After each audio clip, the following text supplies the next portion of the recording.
Ladies and gentlemen, my name is Vanillaraccoon and welcome to a Minecraft Let's Play.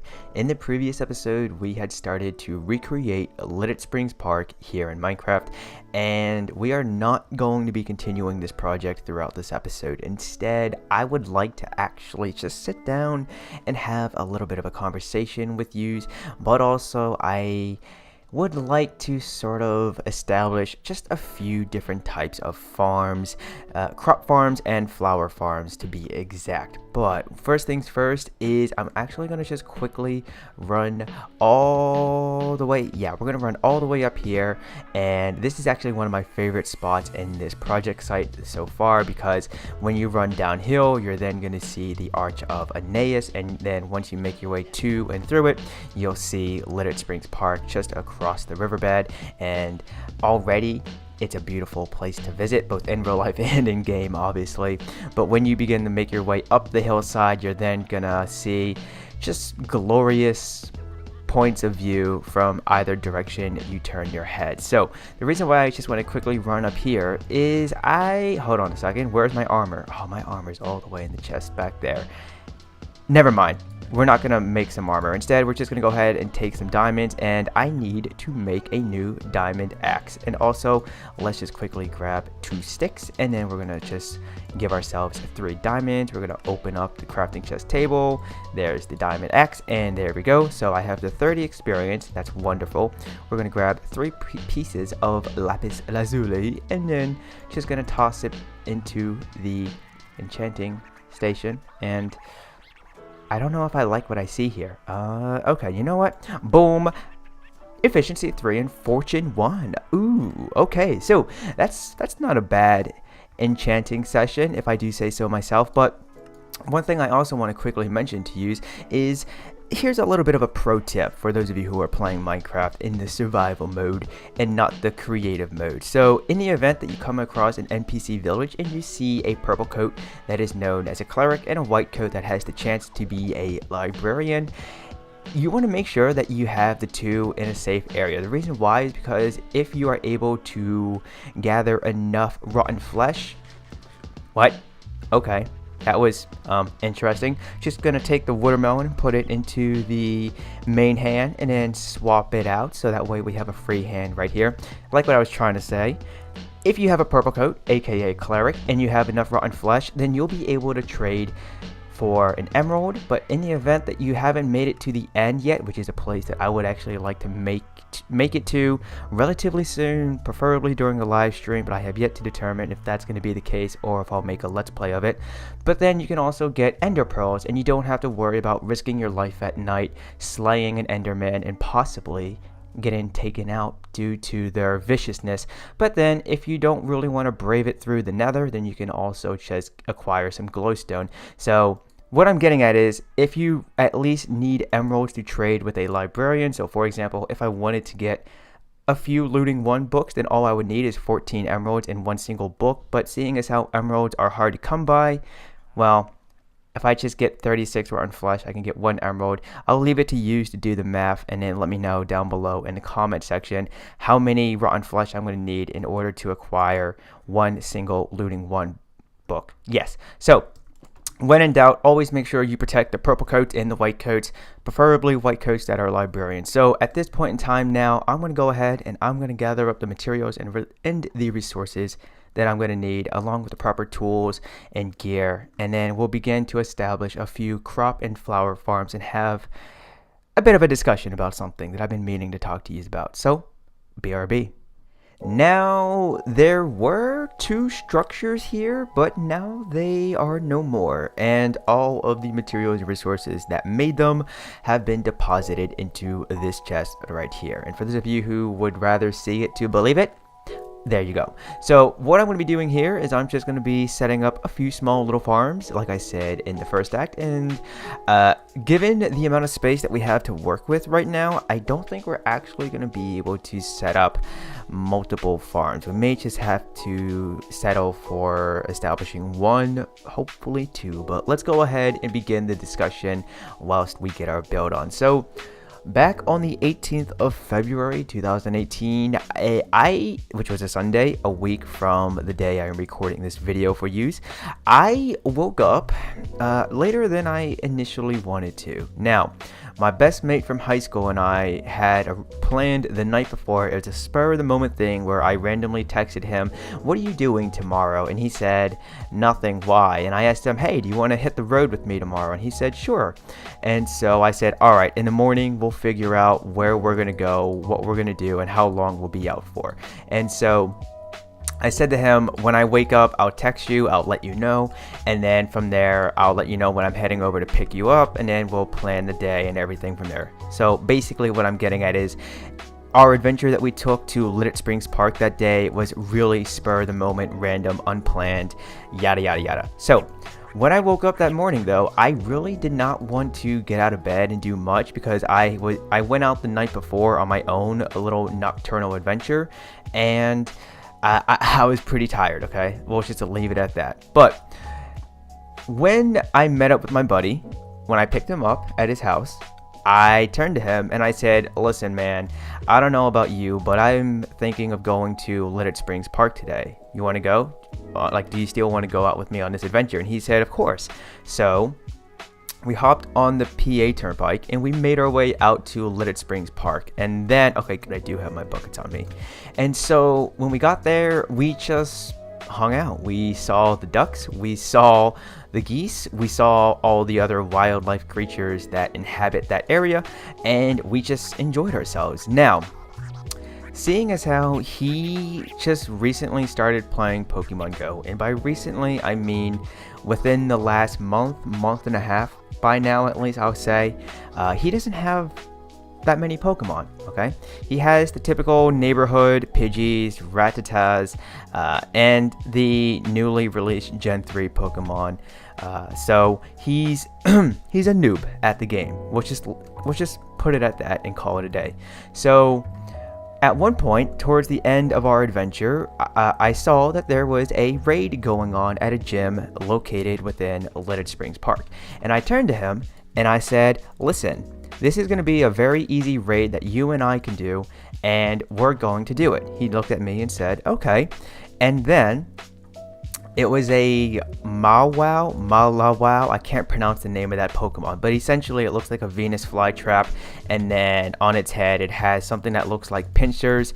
It's not the Gen 1 Pokemon Pinsir, I know that right now, but anyways, it so anyways, we did the raid, and then whilst we were doing the raid, I sat there and I thought to myself, watch one of us is going to receive an EX raid pass for this gym out of the city in Lancaster. And so later on, a few days later, when I was out on an adventure in Valley Forge National Historical Park, I had heard that EX raid passes had gone out. Now, I didn't think anything of it. At this point in time, I currently have 8 Mewtwo. I did receive my 9th EX raid pass yesterday on Pokemon Go Community Day, the second one, which is the 24th of February. And so I am going to be battling Mewtwo for the 9th time early March. So knock on my wooden desk for good luck that I catch it. I mean, I don't want any more Mewtwo, but still, it would be nice to have a 9th one. But getting back to the story now. So apparently, though, when I was at Valley Forge National Historical Park and I heard that a new wave of EX raid passes had gone out, I didn't think anything of it for myself. And then when I recently hung out with my best mate from high school again, which was on a Friday, the 23rd of February, he opened up the game for the very first time since Tuesday. Alright, that's when I did not mean to make that many fences. Oops. But he hadn't opened the game since Tuesday, well before the new wave of EX raid passes had gone out. So as he and I were walking up and down an avenue, randomly, and quite casually if I may add, he just started to read, "This is a reward for participating in a raid at this location on," and blah blah blah. And I turned to him quickly and I was like, "Holy tomato, dude." And he looked at me like, "What?" And I turned to him. Well, I was still turned to him and I said, "You received an EX raid pass." And so in that moment, I became very happy for him. Believe me when I say this, both online and in real life, I am genuinely happy for many people, for many reasons, for many accomplishments. But seeing as how this is my best mate from high school, who had just started playing Pokemon Go and doesn't go out that often, but he and I are working on that, to say the least. But this is a guy who just started playing Pokemon Go.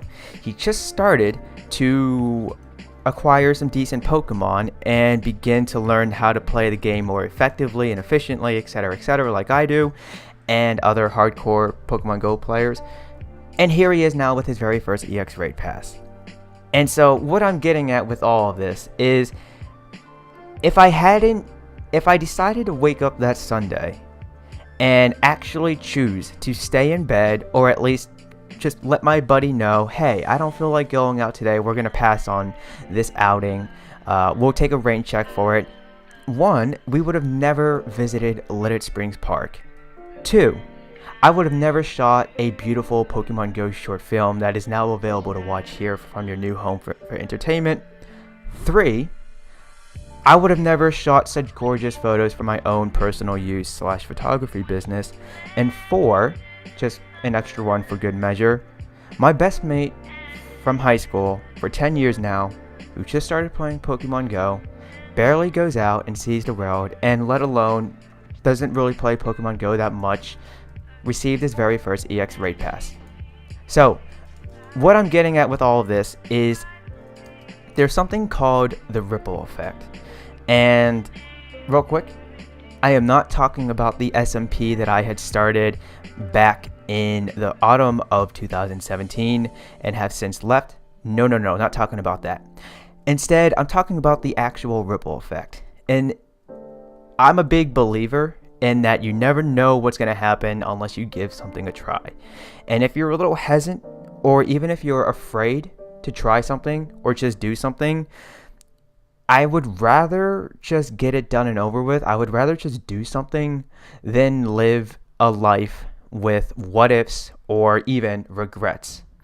And so if there's anything that I can summarize from this story that has now been taken up 8 minutes plus in this Minecraft Let's Play, it is, regardless of how old you are, regardless of where you come from, what your walk of life is, etc., all that jazz, if you just, whenever you want to do something and you're unsure of yourself or you're unsure of something, just do it. Like that shoe brand says, I forget what the name of the shoe brand is, but just do it. Just get it done and over with. Have fun, because you never know what's going to happen, either shortly after completing something or later on in life. So at this point now, I want to go ahead and I'm going to finish doing some landscaping in this area and try to make this look a little more appealing to my eyes at least. And then when I bring it back, we'll be ready to conclude this episode. Well, as if the previous episode wasn't up to par when it comes to runtime, I'm pretty sure this Vanilla Plus Minecraft Let's Play is going to make up for that, seeing as how the second act seemed to have taken up a little bit more time than I had liked. But then again, whenever I like to tell a story and then wrap things up and get to the point of it, I guess it can be a little time consuming. But nevertheless, ladies and gentlemen, this is what the revised edition of our multi-farm is going to look like. And I actually managed to maintain the overall shape and look of it, and I even was able to successfully begin to grow crops, but also all of the flowers that I wanted to, which is going to be these red rose bush. Just rose bush apparently is what it's called, but then the peony, and then also our lilac. And what did I just break there? Don't know what I just broke, but I'm pretty sure it wasn't really that important that if I can't recall. So what I want to show you real quick also is I've been doing some landscaping, and I've also begun to scatter some soul sand around the ancient Roman rustic village and begun to grow some nether wart with it, mainly because there's a lot of green in this area for this project site, and I wanted to add as much color to it as I could. And so without utilizing our top quality player heads, which may have been done over here, I still have yet to figure out if I want to remove some or not. feel free to let me know down below in the comment section if you think I overdid it here. But I wanted to use as much of the actual in-game stuff that there is. So aside from just placing a ton of flowers around the area, I also thought maybe why not grow some nether wart in the off chance that I would then need to brew some potions. And so, ladies and gentlemen, like I sort of talked about at the beginning of this episode, at least, is I'm unsure if I want to do the Ender Dragon fight via a Twitch stream over at twitch.tv/Vanillaraccoon, or if I would like to record a let's play of it. And the reason why I'm undecided is seeing as how I intend to do a lot more traveling as you know, it becomes closer to spring, and eventually it is spring and then summer. I am not entirely sure how much time I'm going to be at home. I mean, believe it or not, in the past week, I've spent more time on the road than I did at home. So that's kind of a little telltale sign as to what's to come with my life outside of the internet, at least. So, but nevertheless, you're still going to be getting your Vanilla plus Minecraft Let's Play series and everything. You're going to be getting your typical dose of Minecraft from yours truly. But what I want to do is I just want to quickly begin to trade these rotten flesh with the cleric with you on camera, because otherwise, once I finish recording this episode, I'm going to begin to edit it, and even though it's getting to be late into the night. Okay, dude, do you really not want to? Okay, I could use some more lightning, so we're going to trade that 1 emerald for 3 glowstone. And there we go, that's what I like to see, the little fart bubbles. It's funny how in the Minecraft community nowadays we refer to those little particle effects as fart bubbles. I think the good old Builder Corrales is the one who coined that phrase. I don't know.